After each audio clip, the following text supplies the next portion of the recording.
Men rising up to end the silence around us about the chains that bind us, to dispel the darkness of illusion with luminous spiritual technologies, to finally become the hero within us all.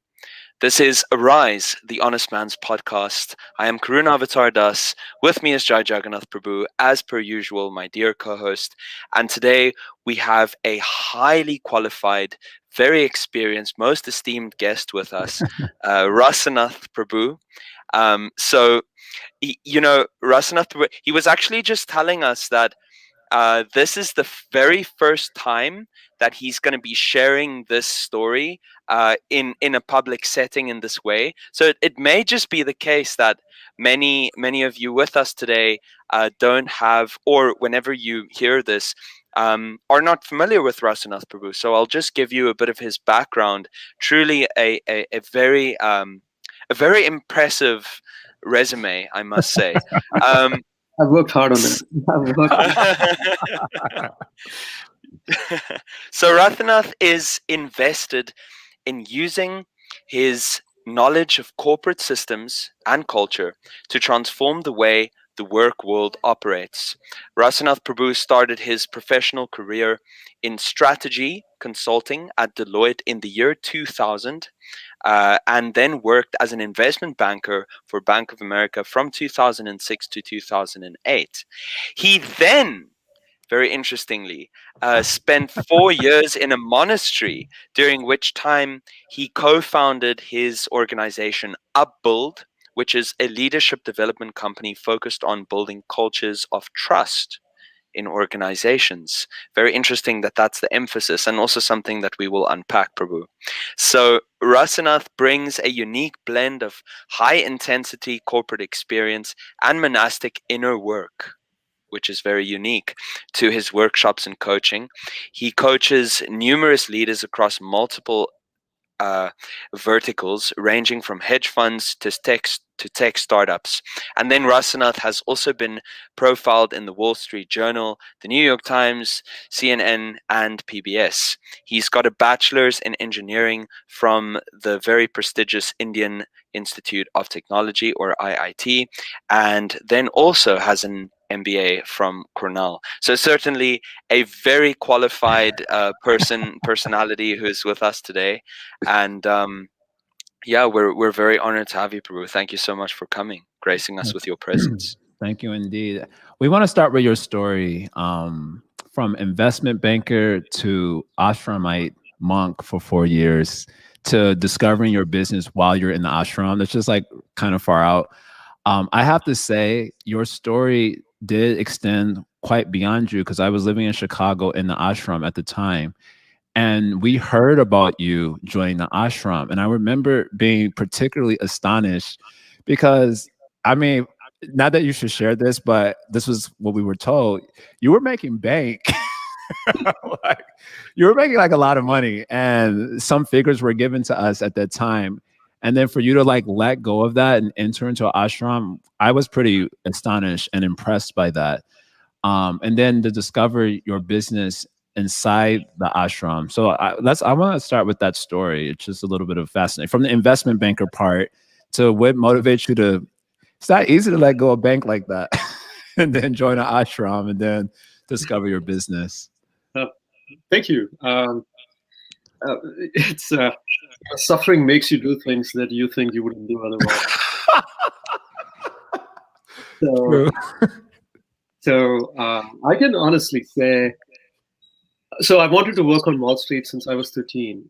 Wow. The I guess if you could call it inspiration, came from. So I grew up in India. I grew up in Mumbai, and I grew up in a very interesting time in India where India was making a transformation from what was traditionally socialist to a more capitalistic way of seeing things. Opened up its economy to foreign investment, and one of the biggest things that came to India at that time was TV. So we had access to. I grew up watching a lot of American television, and I, somehow I had a fascination for it. And one of the earliest things that caught my attention was the movie Wall Street. No, what I heard was the original purpose of the movie was to show what happens to people who work on Wall Street. But I felt very inspired by. I took a very different lesson. Let's say my young, impressionable mind felt like, well, that's the place that I'm meant to be. Subconsciously. So I did make my way there. Fast forward 14 years later, and right before I had my banking offer. So I had already met the devotees before that, and I had this interesting juxtaposition of ambition and knowing that at some point in time in my life, it will all be taken away, and I didn't know what to do with that feeling. But there was just so much inertia around the ambition coming from perhaps my past life, from the samskaras that I had gained in this life, that the tailwind behind the ambition was just so strong. But there was this schizophrenic internal side to me that also. I find that happens a lot amongst devotees. Anyway, just putting out there. It's true, and I also think that that's why we also become devotees in the hope of solving the schizophrenia. What I realized is when I became a devotee, the schizophrenia just increased. Right. And then we don't know what to do with it. Right. Yeah, it becomes even trickier. Territories. It's precisely what happened to me too. Right. And somehow we convey the message that we feel like we've solved it, but the reality is we get sucked more into it. There's a term for it too. It's called spiritual schizophrenia. You have read Anton Bison or heard Ravindra Shrupal speak about in his series The Cure of Souls, which again was a very inspiring part of this entire journey that I've had. He talks about this term, spiritual schizophrenia, and what it leads to. It's calling us into a deeper place. So I was experiencing some bit of that, but not knowing. I didn't have the vocabulary, the words, or even the emotional strength to explain it or express it articulately. And then in 2005, just before I was about to step into this world that I had so long for, right. I had a near-death experience. I had a very crazy experience while I was visiting a hospital for a regular checkup. This was at Cornell University. And through that process, I recognized I had a condition called, it is in regular terms, it's called a vasovagal reaction. It's a reaction that when the body perceives some sort of an external attack of sorts or some sort of sharp pain, the entire body starts to shut down as an auto response. Oh my God. You can't predict when it will happen, but it does happen. And I've had at least 2 other episodes after that. It's just that you know what it is now. So you just kind of like, okay, I just have to walk through this kind of response. But at that time, I didn't know what it was. And my body started to shut down. This was a regular blood test, and I think I went brain dead for very, very, like, I collapsed literally, and I found myself on a stretcher and in a paralyzed condition for 4 hours. Dang. And that was a pretty, it was a big wake up call, I would say. And it really had me ask, well, what am I really doing with my life? Nothing like a little death to make you ask that question. A little flirt with death. Yeah, and I've theoretically I had questions about death and dying, which is what brought me to Krishna consciousness. But this was a second reminder that closer to home. And so, but then the inertia, right, of this ambition. and it makes us forget all of these things. I didn't forget the experience, thankfully, and I prayed that I never forgot it. I continue to pray that way. But what it did was it actually widened the schizophrenia. So there is the wind coming in this direction of the ambition, right? And there is this really questioning, the side of me that's really questioning, well, what am I doing? But helplessly questioning, because I don't know what would be the positive alternative. Yeah, really, because I didn't know of anything else. I had lived my life on this, right? So I made a decision to actually live in the ashram, which I was very closely associated with in New York at that time, and while simultaneously working on Wall Street. So I did that for 2 years. The ashram was my home. Oh, wow. And one of the biggest experiences from that is you don't get enough validation from either side, so you still don't know where you belong. Oh my God! Yeah. I was hoping that it would be better, but it really was. Right. So in the bank, you're considered to be this person who is doesn't drink, doesn't go to strip clubs. It's what's up with this guy, right? People are talking behind your back. You've never truly considered a banker. Although I did my best. I had the steel strap watch. I had the square shoes. I did everything possible. The Brooks Brothers shirts, everything possible. But you still don't show up that way. And in the ashram, it's a very different thing. Oh my God, wow, so much materialism. Right. So no sufficient validation either place. So you kind of feel like you didn't belong. But I think that journey was very essential for me to resolve this internal strife. So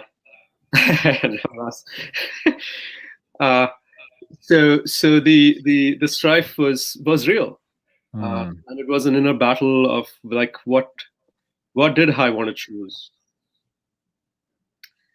And so during that time, those 2 years in the banking world, I saw a lot.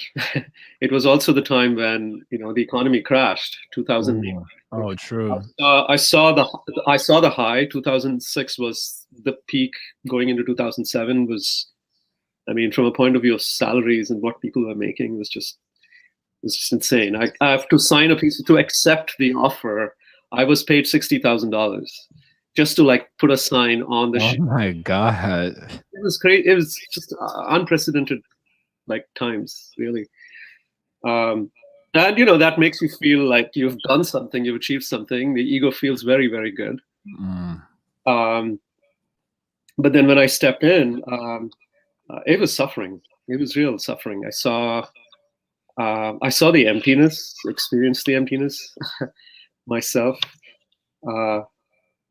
and also the amount of fear, comparison, the stress that were generated when somebody made, you made 250,000, somebody made 275, and your stock price just fell to zero. That's the visceral feeling. Wow. And it was. I had to really take a very hard look at my own life and the choices that I had made, and the suffering that I was going through when I was in banking.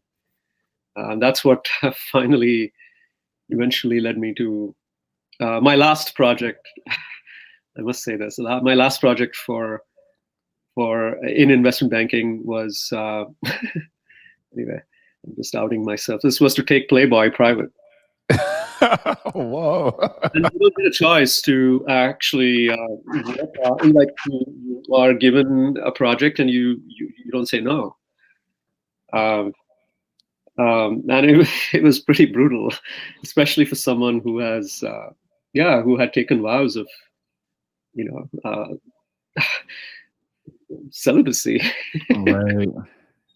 But people didn't understand. It was I had one of my colleagues who, when I was working on the project, came to my cubicle and said, "How come you get to work on the good projects?" And that's what I mean. People don't understand what the suffering that I was going through, didn't understand the thing that I was going through. But fortunately, Krishna was through that suffering really helped me make a choice. This story became way more interesting than I could have ever imagined. Okay, so then what you moved was into the ashram. You made that choice, and so how do you go from being in the ashram for 4 years? I think you said 4 years, and then from there discovering a business within the ashram. I mean, I'm sure that didn't help the accusations of materialism. I also just want to add. I just want to add to that, Prabhu. Like, you know, what was kind of like that critical point where, because you were saying how, you know, you were taking like a hard look at the choice you'd made, where you were at, right? And your final project was the Playboy thing, and then like, what was the point where you really came to, you know, that critical point of like, okay, I need to shift. I need to shift this. So a bunch of you know how when Krishna is sending you a message, he sends it again. He sends it again. It's a build up, and people ask me this question: when was that critical point? There was no background music when it happened. Like there was no like, okay, and like finally, like this is the moment of decision. It wasn't like that actually. It was a build up. And then you hear these messages that are just being, you know, repeated to you. So one of my biggest fears of joining the ashram was alongside giving up all that I had worked towards. Not just the money. The money was just one part of it. But it wasn't emotionally. That was not the part. The part was the image of success. And alongside that was also, I knew I would break my parents' heart if I did something like that. Yeah, you and you. I'm very close to my parents. Oh, okay. Also, and I grew up in a very loving, very caring household. So that was a pretty big thing as well for me. So there were other fears that were holding me back. And then there was this calling too. So to me, some of the repeated messages were, I remember coming back from work one evening in 2008, and Sachinandana Swami was visiting, you know, very appropriate that he just did an episode with Maharaj. And I remember going into the ashram really late at night. Maharaj had given a program. Everybody was asleep, and Maharaj had used the bathroom and was coming out. And I entered through the door, and we saw each other. And he, you know, how he's like, you know, he does this sometimes. He called me, and he looked into my eyes, and he said, "Blessings are the winds that blow on the sails of ships and take them to places where they otherwise wouldn't go." Wow.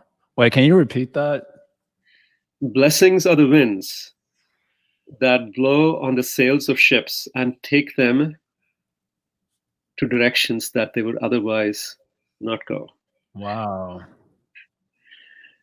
And that's all he said that night. But it was one of those things that really, I feel like there were blessings coming in many different ways, through instructions, through desires, through other people encouraging me, and then the suffering all coming together to then finally like realize, okay, it's clear what Krishna is saying.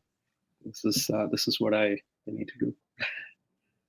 Wow, that's far out. Okay, so now you're in the ashram for 4 years. The spiritual schizophrenia is expanding, I assume, because I know it very well on a visceral level.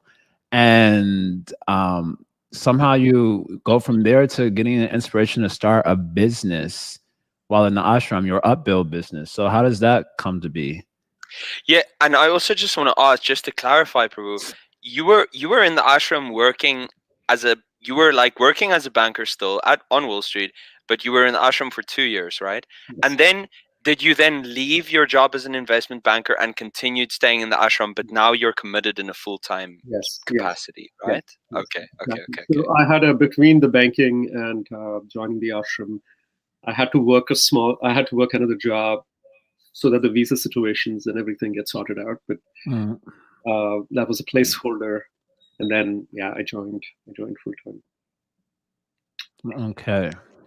So then back to Jai's question, like so then you get introduced at some point, the Enneagram comes into the picture. That was a journey too. So my first contact with the Enneagram, and for those of you who don't know the Enneagram, it's on a very simply put level, the Enneagram is, you could call it a personality typology, but it's much, much more than that. It's a framework that really helps us understand our egos in a very specific, tangible way, and shows the repeated patterns that really make us forget our original identities as souls and our relationship with Krishna. So that's a very brief introduction to the Enneagram. We'll come back to that. We're going to come back to that. I want to unpack that a little bit more. Sure. I also want to ask a question in relation to that about ego and defining ego very specifically and how you mean it, because like it's such a misinterpreted thing. But anyway, I don't know if that detracts from where we want to go right now. We can come back to that. We can okay. Cool. Unpack the Enneagram. Thank you. So I had come across the Enneagram in 2003 when. And it was part of the schizophrenic process. And here I am on my spiritual journey. I had taken initiation, and like the Bhajana Kriya, somehow the emotional experience is that when we get initiation, we have reached the end.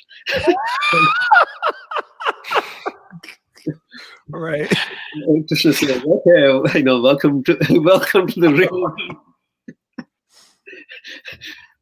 So head dive, like jumped into what I didn't experience, what I didn't really expect would happen. But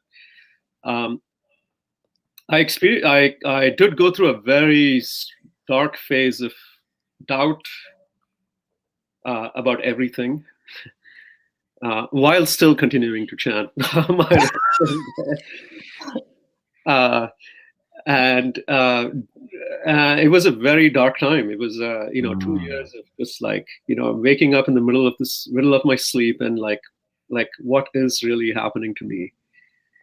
And in that process of also studying the Srimad Bhagavatam, somehow at that time I just decided to.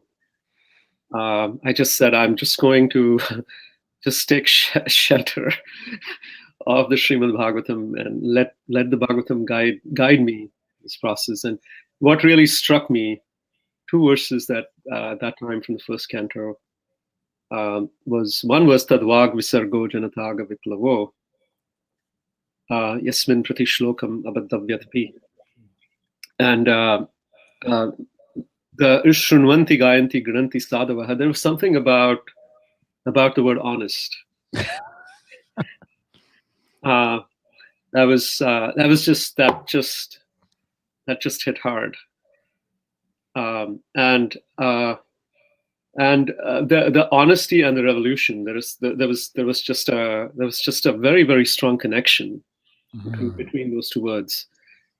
And I took that to be an internal revolution, something that really needs to shift and change. And a revolution is never an easy process. And so it sort of made sense to me what was happening internally. And the second verse that was very helpful was the verse. Nashta prayeshu badreshu nityam bhagavata sevaya. And so I realized that Nashta prayeshu badreshu, the stepping into that tricky territory of the abhadras, actually just like walking through it, needs to be usually we speak about anartha nivritti as this, oh my God, this is a long thing that, you don't know how many lifetimes you be. And somehow, like for us, we are just hoping every day that we can bypass that emotionally. And I realized that there has to be a certain willingness and an openness to step into that. And that's a shift in mindset and attitude. That really needed to happen, that I can't avoid this process, so I have to embrace it. I don't know where it's going to take me, but at least the Bhagavatam says that when you do come out from the other side, you have nishtha.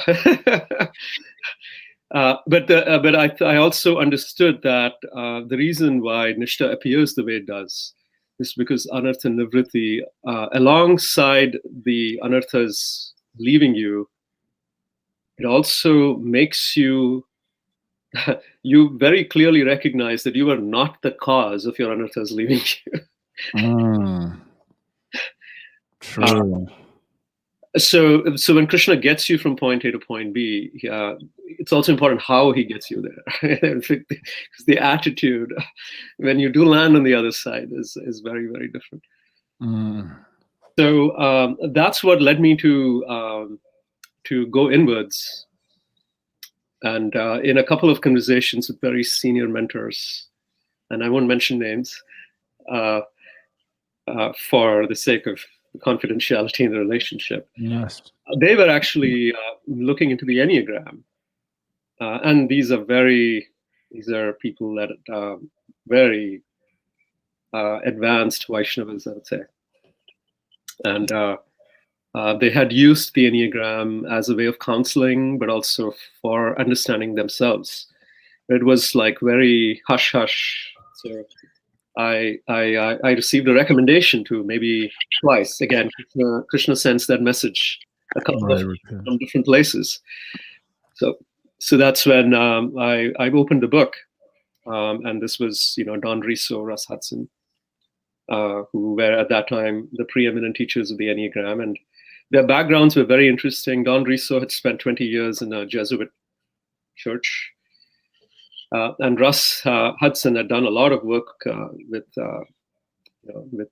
Gurdjieff, and what in understanding them, I realized that even if they were on different paths, something about their commitment to the inner journey was very pure.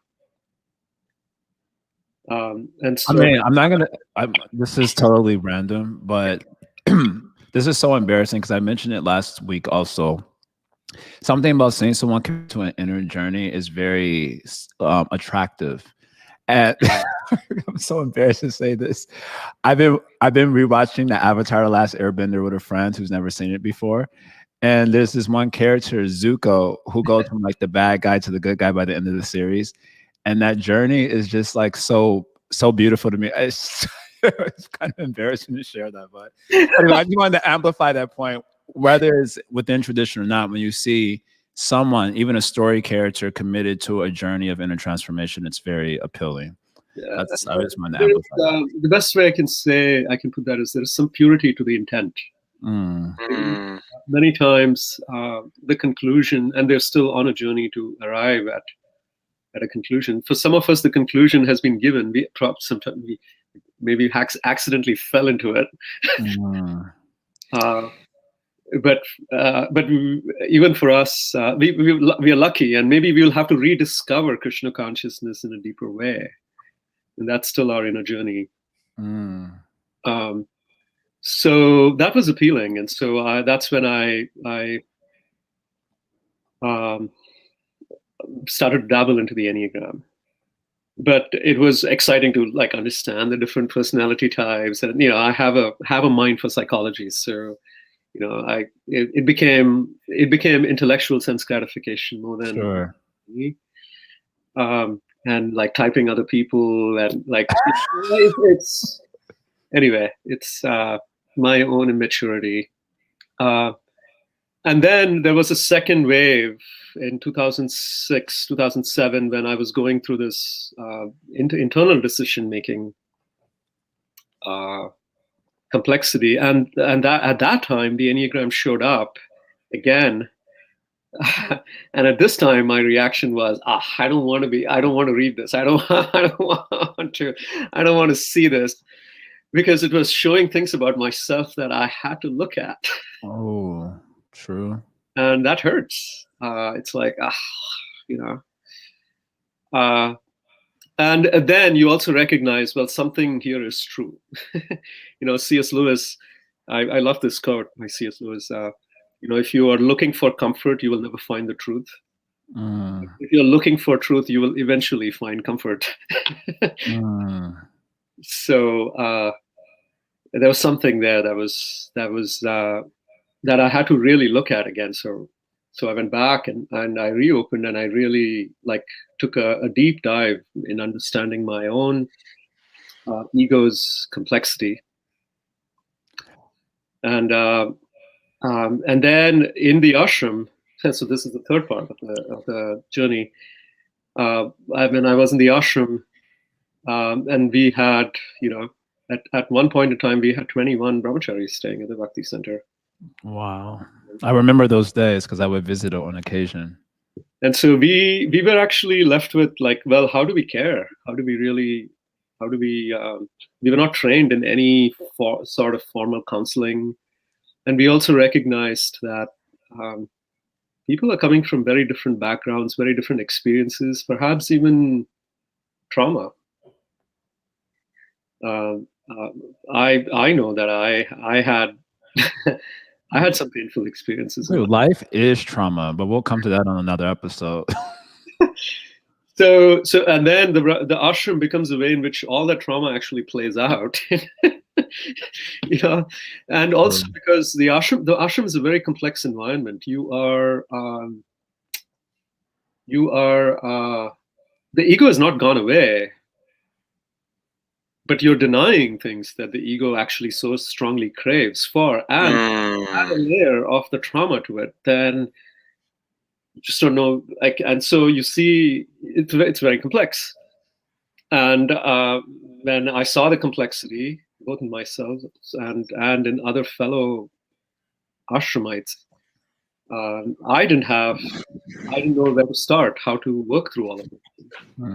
So as a team, the leadership of the ashram, we got together and we felt like, it'll be important for us to get trained in something that helps us, both ourselves and other, to really care for other people.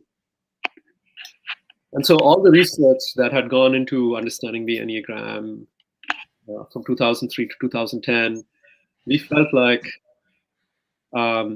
this would be a very good place for us to spend some time, really invest and understand. And so between Hari Prasad, myself, Yogi Purushottam, Father Vallabha, we each went through about 200 hours of training.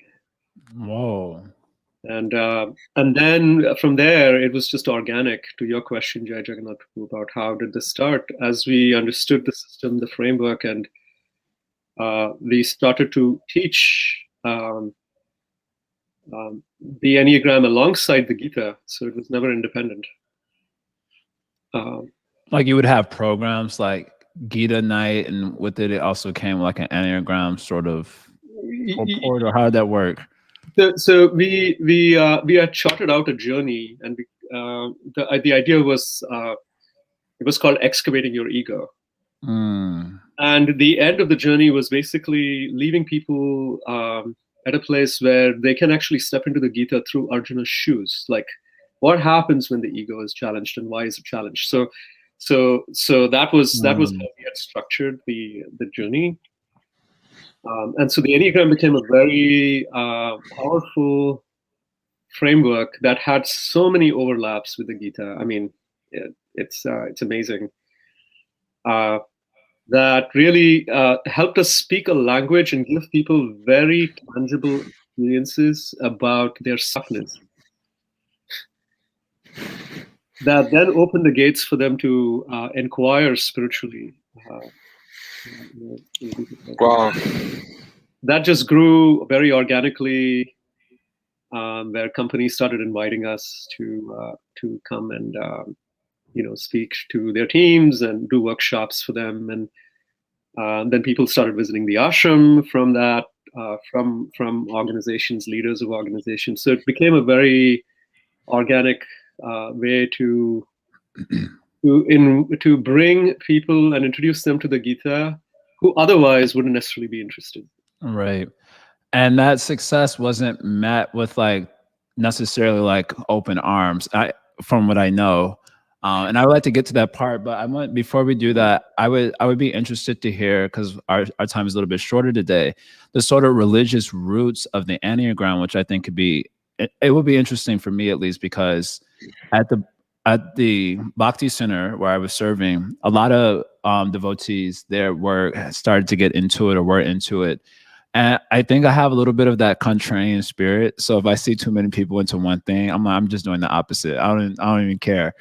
And so I never allowed myself to really try to understand or step into it. And also, I'm a kind of old school training devotee. So Dharma projita kaitava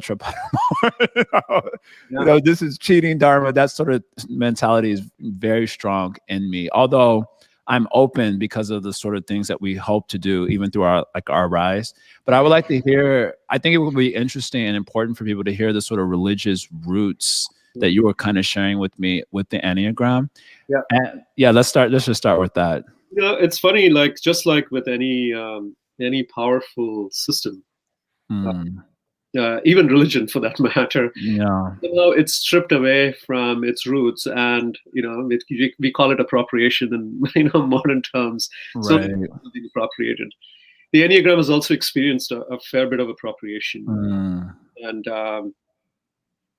when it finds its way into the mainstream, it feels like a very a personality type that you can put somebody in a box. And but the roots of the Enneagram actually lie in mystical traditions. It's and I can explain why. Also, you'll see a strong whiff of, and this has been acknowledged, a strong influence of Vedic culture in the system as well. But the focus was, but the known roots of the Enneagram, at least, date back as far as ancient Egypt, and then to the desert fathers who actually were looking at repeated patterns in terms of how they forget God. I could write a book on that too. And what they found was that there were 9 different patterns, 9 different ways in which there was loss of presence from the soul, and there was a pattern to it. There was a system to how it showed up. And so that's what we know as the origins of the Enneagram. And of course, there were conversations happening between the Greeks, and these cultures talked and they were sharing. And so the name Enneagram is Greek. Ennea stands for 9, and gram is a figure, a 9-pointed figure. And the purpose. The original purpose of the Enneagram was to understand these patterns as suffering. And the word that the Desert Fathers used was called passion, right? The passion of the Christ. Or the idea is that the word passion, we use it very differently today, but it's similar to what the Gita says, the mode of passion. Right? It creates suffering, and the suffering has a specific pattern. So it's identifying the patterns of the ego that keeps us locked into our own suffering. I find that extremely fascinating, because just philosophically, from a bhakti perspective, at the root of suffering, we say, is Bhagavat Vaimukya, or just like being turned away from God, or in more simple language, forgetting God. And so they hear about a system that has identified ways in which we forget God, and that actually being the root of suffering, makes a very fascinating connection between this work of Enneagram and what we hear and like our Bhakti tradition. Yeah, absolutely. And what I found, again, in hearing from Don Riso and Russ Hudson and their research into the roots, again, they had done a lot of work to really understand its origins. How they spoke about this was very similar to Anartha Nivritti. When you know the repeated patterns, you know how to walk back. And it's very interesting when you put the layers of, when we talk about prarabdha karma, and we typically, emotionally at least, talk about prarabdha karma as things that we need to experience, meaning from the outside. Right. But interestingly, prarabdha karma is our varna. Right. And prarabdha karma is also the fixations that are so deep that we are carrying past, that are so abstract, but have such a force in terms of how it's affecting our decisions, our relationship with Krishna, and our relationships with the devotees. That when we understand that box, that black box, it helps us take full responsibility. So again, this is not a substitute for our relationship with Krishna, but it can be a very helpful framework for the process of Anartha Nivritti. One thing I'm hearing in my old school training, Bhakta voice, everything is in the name. Everything is in Srimad Bhagavatam. Yeah. And, you kind of get this sense where, if you just chant, and I like to say that I don't know anyone who's just doing that. So I don't think it's a good argument. But, there's kind of this sense like, why do we need this? Why do we need that? Because, if we just chant, then automatically, that word comes up so much, automatically, Anartha Nivritti would come through, or these defects in the schisms of the soul, so to speak, will be rectified. Whereas when I'm hearing from you, it makes sense to me that let me excavate the ego. You used that language earlier, so that I can see it for what it is, and I'll know how to work with it, and then I can more easily transcend it. Yeah. So how do you? I'm sure you must get this doubt, or maybe this doubt came up when you were first interfacing with this, and how do you answer that? So the way I've understood it, and this also, what shed a lot of light to this was in 2004 and 2005, I went through, I obtained a series of lectures that are now available in public, but at that time they weren't, both by Ravindra Suruprabhu, one called Spiritual Foundation for Reform, and the other one called The Cure of Souls.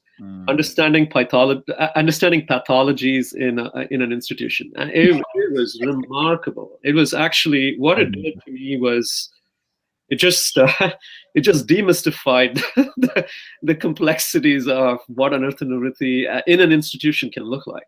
And as Father Rohr, Richard Rohr, who we know, talks about, who also was one of the preeminent pioneering teachers in the Enneagram, he says, right, in the process of avoiding necessary suffering, we create a lot of unnecessary suffering. That's a good one. I got to write that one down too. It's very powerful. And again, he says how if we don't transform our suffering, we will inevitably transmit it. And I saw myself doing that. And here's where the important thing is. When I transmit suffering, that amounts to offenses, both in my relationship with the devotees, but also offenses in terms of really accepting the process. So everything will come when we offenselessly chant the holy name. I'm not talking about pure chanting. Right. This is not the offensive part first. Talking about namabhas, right? Like it's our effort. And so I recognized that a big part of namabhas was working on the anarthas, systematically, relentlessly working on the anarthas. That the word tivrena bhakti yogena, the word tivra has this emotional sense of relentlessness. It has like it's Sure. like, you know, it's sharp. You don't take your eyes off even for a moment.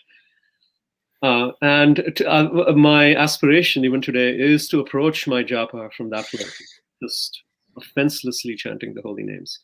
And what I recognized again was the repeated patterns that took me away from it.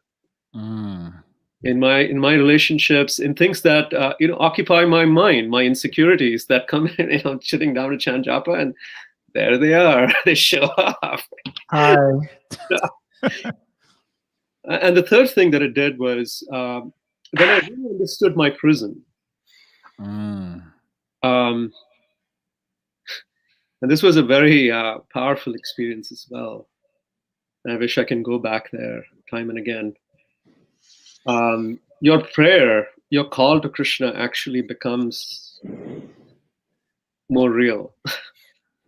You see the gravitational force of your ego, you see it very clearly, the specific patterns and your absolute inability to break free of it. And that just makes your you really want to cry out. Is that a rhetorical question? Hearing this and this statement, in the process of avoiding necessary suffering, we invite a lot of unnecessary suffering. I'm thinking of another C.S. Lewis quote because I'm a fan of his. Also, I grew up with C.S. Lewis, reading him, and a quote of his that I really like from his Screw Tape Letters, which is an amazing book, which is very similar to this Enneagram sort of conversation in ways in which the mind deviates us from remembrance of God. And toward the end of the book, he says, courage is not only one of the virtues, but it's the essence of all virtues at the testing point. That's right. And so hearing you speak now, I'm having the courage to like lean into that. Like, if you really want your prayer to be authentic and come from a place of, it's like, but it sounds kind of scary. And it sounds like one needs a sufficient amount of courage to really do that. And I guess this is kind of tangential, but maybe your story, just in general, how do you inspire people to get the courage to do that? Because it doesn't seem like something someone would necessarily step into if they didn't have to. And it also seems like it requires like massively deep levels of self-understanding, to really, really know, like, and be able to understand the intricacies of your ego mask, like, and it almost seems like,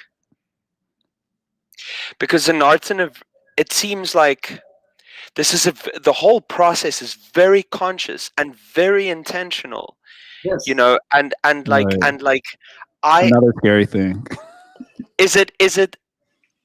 I wonder how many people in today's world, where people are so distracted, so like weak, and just being capable of that level of like self-understanding, and then the courage to like push against it, and it seems like a very elevated thing.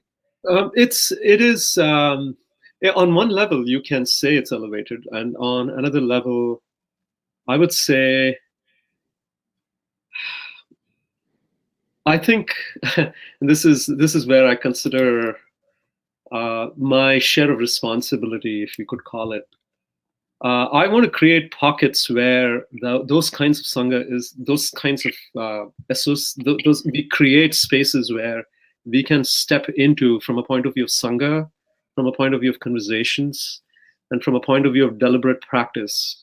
We're bringing that kind of tivra, that kind of intentionality to our bhakti. Because in that process, this is the beauty. Krishna reveals himself. It's like layers, it's like whales that actually lift. And I feel like Anartha Nivritti, as much as it's said to be like, oh my God, this is like so difficult. To me, the intentional part of Anartha Nivritti is the dark night of the soul. And Krishna is present in the dark night of the soul in a very mystical way. It's like, well, it's so painful, but yet I can't quit. there is you what you call, even before developing taste for the holy name, you actually develop the taste for the struggle to chant offenselessly. And that's the taste that we want to build. The insights that come when we step into our own egos with that kind of intentionality. And this is where the Enneagram has been incredibly helpful, is when you see it, when you shed light, when you have a language, when we can touch our own suffering, right? When we can touch our own suffering, we are not afraid. We are sad, perhaps, but that sadness is a very crucial part. Man, how did I get myself into this? Right? Like, how did I leave Krishna? Why did I do it in the first place? Right. That sadness is a very healing sadness. To me, that journey is you experience Krishna's presence in incredible ways. Your smiling about it makes it a little bit more convincing. I'm also reminded of Durdhaivam Indrishami Hajani Na Anuragaha, that line from Sri Shastakam where speaking to this idea. I had two other things. On your website, you have this sort of slogan or motto, a world without mask, I think. Yes. I have it here. And so I'm finding that interesting in light of this conversation, because it's like a lot of conversation around understanding what the mask is, and in that way you can kind of like deal with it in a healthy way. But the slogan on the website is a world without mask. So what is the intention of that statement in light of like what we've been discussing thus far? Thank you. It's also very appropriate for the times that Absolutely. We were like, okay, we are not making a political statement. We are not. Even if you were, you right on the money on that one for sure. Our whole world, practically everything about it is so fake, from the social media to the movies to the politics to like literally everything. So it's a fair statement, objectively speaking. It's a way that when we learn how to talk about our egos constructively, see that our ego doesn't have the same hold that it has otherwise. We take the ego so seriously. True. Because it scares us. It tells you, well, what would you be if I weren't there with you, right? Like that's the inner talk. But when we learn to see, my God, and this is again something that the Enneagram offers, a language to talk about our egos, and learning how to laugh about it, and to repeat it. There I go again. Oh, okay, I see.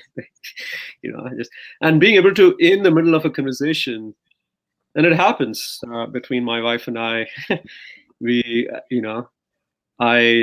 She said something, I responded, and 5 minutes later I said, the reason why I said that is because I wanted you to notice me in a specific way. And like, it's embarrassing, but then you learn to call it, we both laugh at it.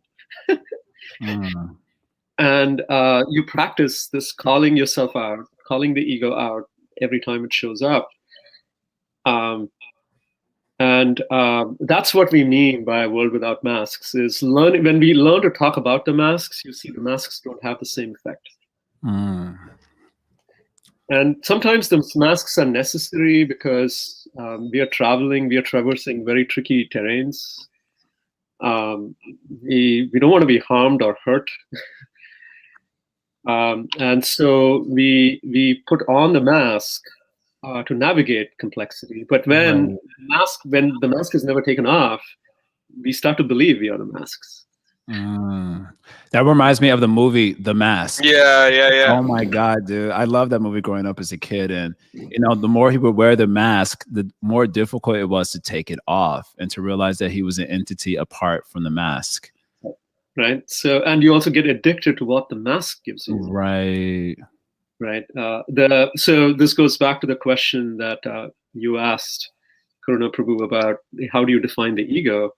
The ego is and as Prabhupada defined it, the false ego. Ego, at its core, is identity. That's what it is. Right. The false ego is a false identity. Yeah, usually the way we use it in our community often is as hubris. Yes. So that's why it becomes like this whole dangerous thing. But more fundamentally, it's a sense of identity. It's just a sense of identity. Now, what I have done is projected it on something that's false. And that's the, Vayam Dvitiya Viniveshitasya Ishadupetasya Viparyayo Asmriti. So the forgetfulness happens. But then when that happens, then I am wounded deep down, and I feel like I have to complete myself. I have to become God. In comes the ego. Like now, the ego's, the false ego's sole purpose is to play God, and we do it in a specific way.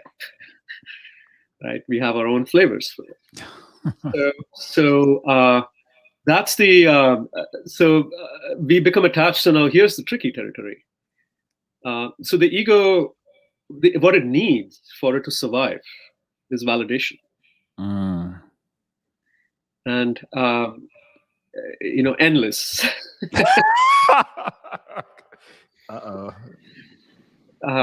And all possible ways, like small ways, big ways, spiritual ways, non-spiritual ways.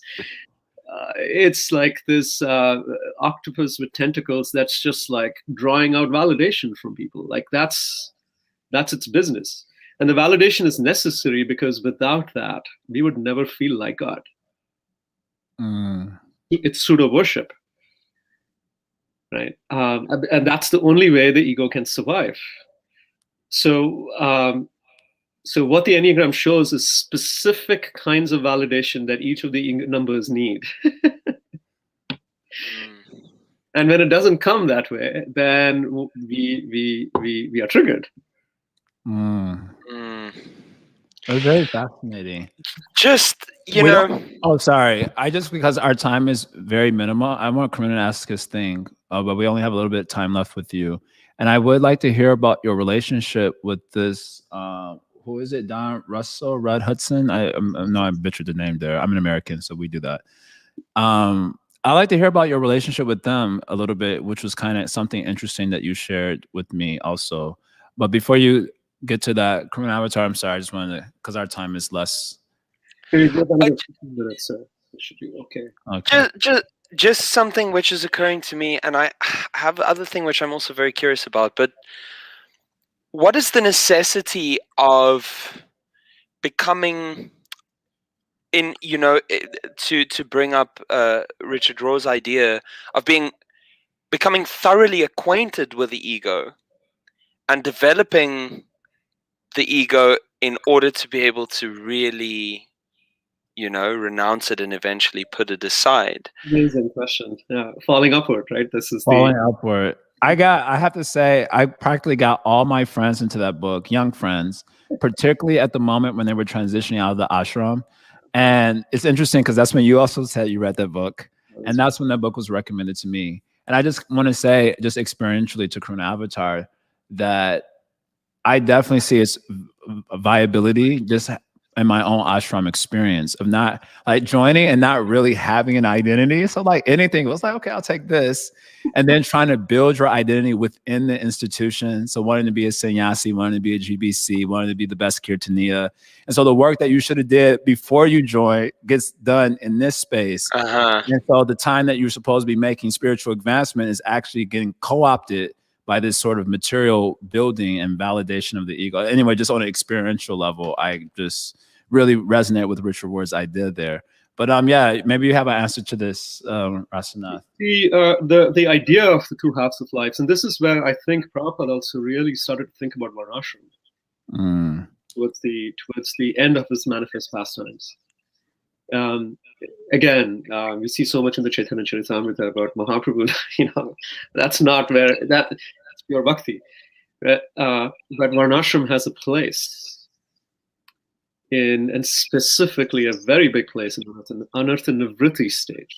Mm. The reason for that is, again, it's not a substitute for Krishna consciousness, but the ego can't let go if it's not healthy. Boom. It can't. Yeah. And so the reason why the varnas and the ashrams work the way they do is the first part of life is building up to a place where the ego is healthy, and that doesn't mean, it understands its place. It's very aware. It also knows it needs to die, Mm. right? Because it has experienced small deaths in along the way, and has processed it, right? So then when it becomes healthy, it knows that's what's going to happen. But then it can't do it for itself. You need outside help, and that's where Krishna comes in, and it comes in many different ways. It comes in, we fall from a position. I know that way very well. Me too. I've suffered. But then when we don't have the framework of understanding it and processing it, we will actually fight it and resist it and defend it so strongly that that is unnecessary suffering. That right is unnecessary suffering. Right. So the necessary suffering is the death of the ego. The unnecessary suffering is the resistance to the death. Amazing. My Guru Maharaj Mahatma Prabhu gave me an instruction recently where he said that everything that I'm saying right now, like everything that he talks about, is based on been there, done that. And then he said to me, but now you need to go out there and do that.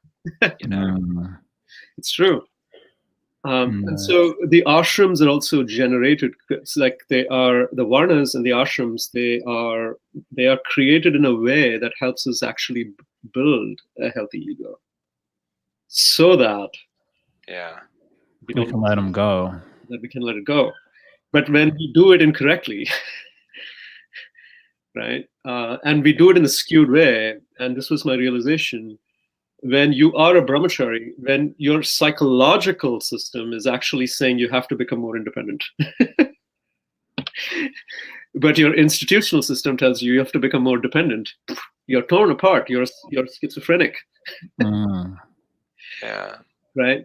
So the timing of all of these things have to be very.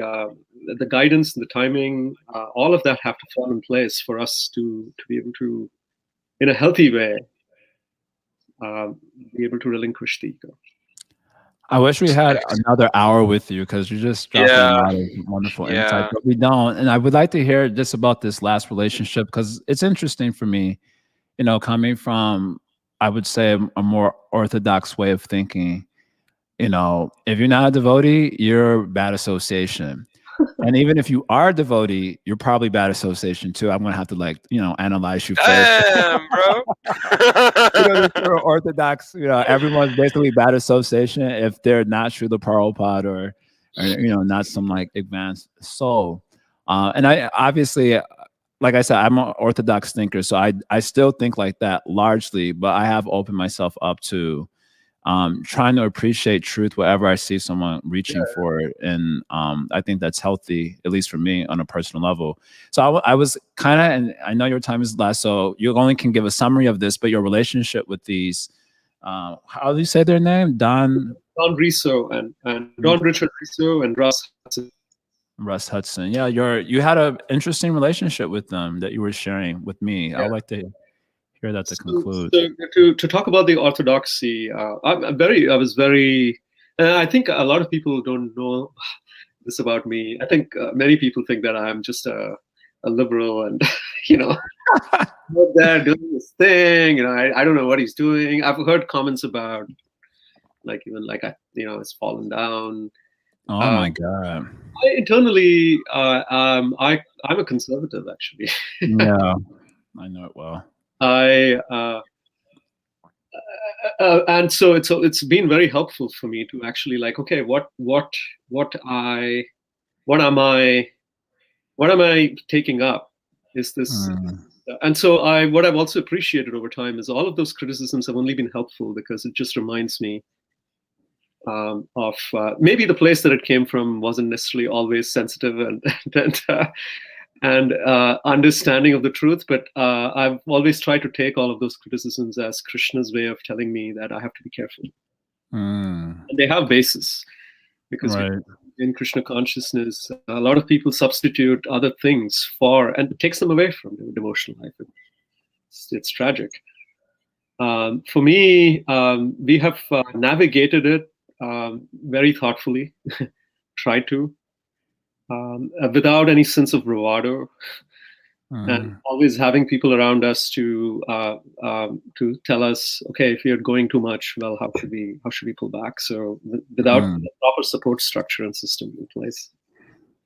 But my relationship with Don Riso and Russ Hudson, when we contacted them to do this workshop and learn from them, they asked a little more about our backgrounds, and so we talked about our tradition and our monastic background, and they basically they were very enthusiastic. They drastically reduced the fees for us, and they invited us to come in and learn. And in the process, we also developed a relationship where we invited the devotees to do kirtan at the Enneagram Institute. And Don Riso specifically, he passed away a few years ago. He was a very pioneering teacher in the Enneagram. As I said earlier, he was a Jesuit. And a very pure person who had done a lot of work on himself. And he always encouraged us to, he kept telling us that we have chosen a very good path. And he always talked about the 4 paths that the Enneagram offers. And the 4 paths were the way of action. He called it the way of action, the way of knowledge. Then he said the way of meditation and the way of devotion. Wow, that sounds familiar. Oh yeah. So that was his terminology, and that was also something that attracted us because we felt so much overlap with the system. Right. And he always encouraged us and told us that we were on the right path, that we always needed to keep our lives pure. Message that he personally gave me. And just before he passed away, we had gone to see him because we received a lot from his wisdom. He was an amazing human being. And so when we were there, he actually said that you have been given a lot of gifts in your spiritual path. And I would love for you, Hari Prasad was also there. He said, I would love for you to teach the Enneagram. And this was actually the words of a dying man. And I felt very privileged because they're very, very conservative about who they ask to teach. And so I felt like there was some blessings that came. Wow. So it was and continues to be a very very sweet relationship. It has only enhanced my devotion to Krishna. So yeah, that in short is my relationship with that. Thank you so much, Rasanath. This was, I knew this would be an interesting conversation, but I'm actually taken aback how enriching I was personally finding this conversation. Absolutely. I'm having a pretty bad allergy issue, but this whole hour I was just like, I forgot about it because I was just like, this is really interesting stuff. Thank you. Thank you for giving me a platform to share. As I said, I've never really shared this very openly. Being sensitive to perception and readiness, and also being very careful about whether it's my ego's way of wanting to prove and and show people who criticize what this is all. I don't want to play any of those games. But at the same time, it's very rich, and so thank you for helping me share the richness of what I have received. Really. Okay. Thank you for the willingness, Prabhu, to come and be with us. Everyone, if you would like to get in touch with us, ariseheroicman@gmail.com, @ariseheroicman on Instagram. You can also find Rasanath Prabhu and his amazing business and organization, Upbuild NYC, right? Upbuild, you can go to upbuild.com or Upbuild NYC. They will take you to the same webpage. Thank you. Thank you so much. Thank Hare you. Krishna. Please join us again next week. Prabhu, you could just stay on just for a sec. I'm just going to end the broadcast. Haribol. Hare Krishna.